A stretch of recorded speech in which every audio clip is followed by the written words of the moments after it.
Gordon, are you really investigation in aid of legislation or in aid of your personal political interest?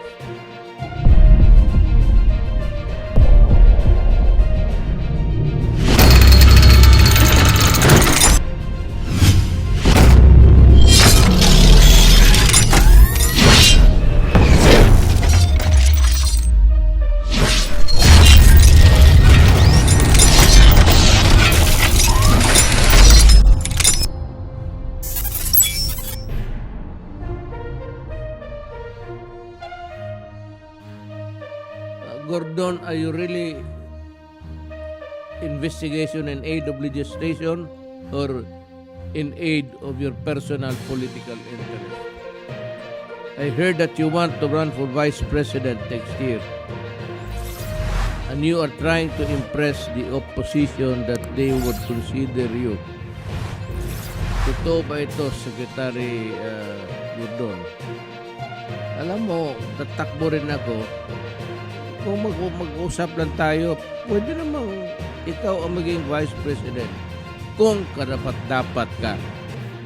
So, I would know if you talk to me about your political plans, lalo ng vice presidency. Ako naman nag-announce na. Kung interesado ka, magipag-usap ka.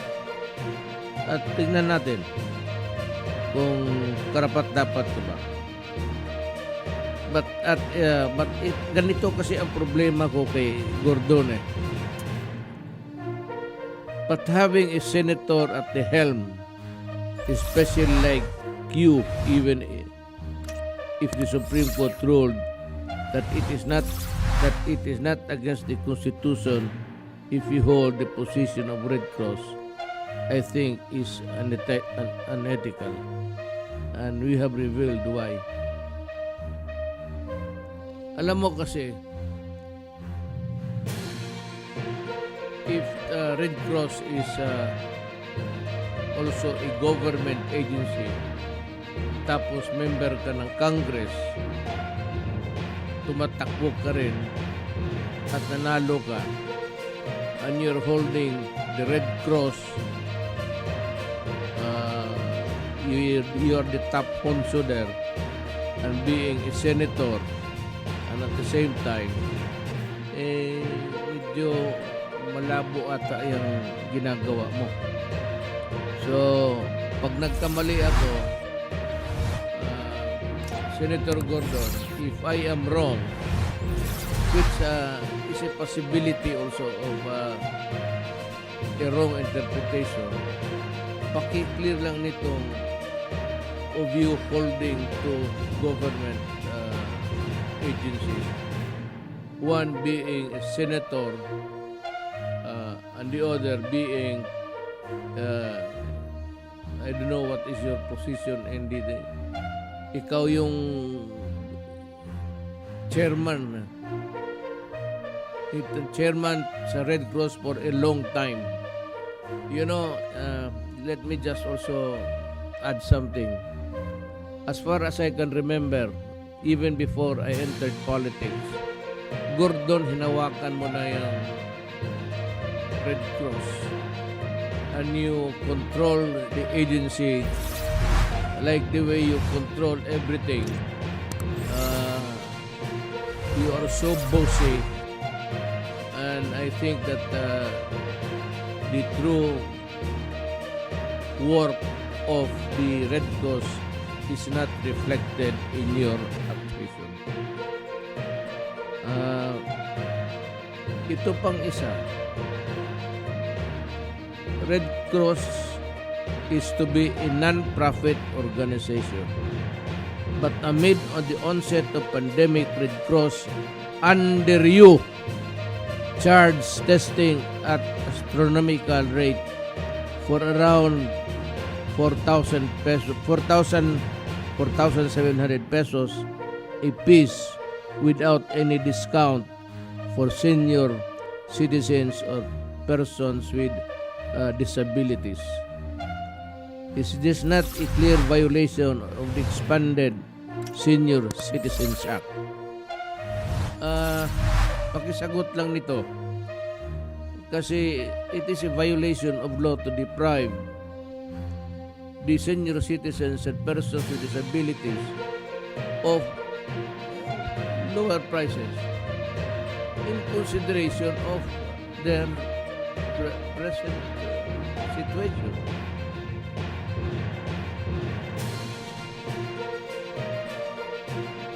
And ito pang isa ang ayaw ko sa iyo.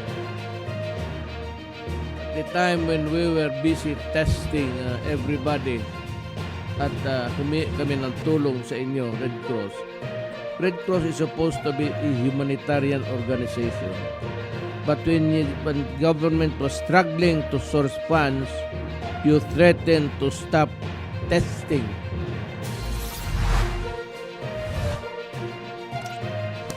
I'd like to ask the Filipino people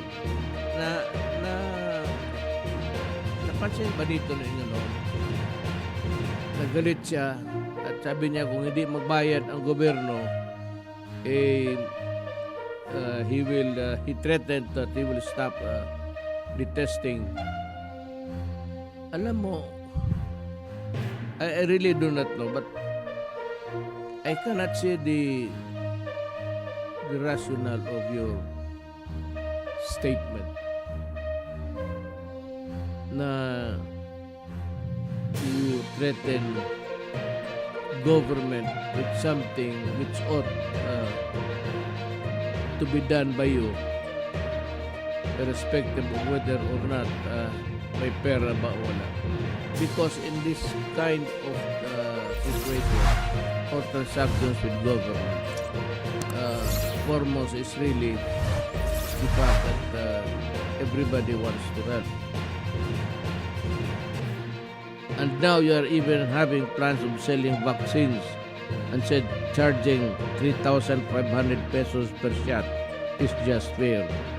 Moderna vaccines cost $51 or roughly about 2,500 pesos. What is the extra 1,000 for? And for whom?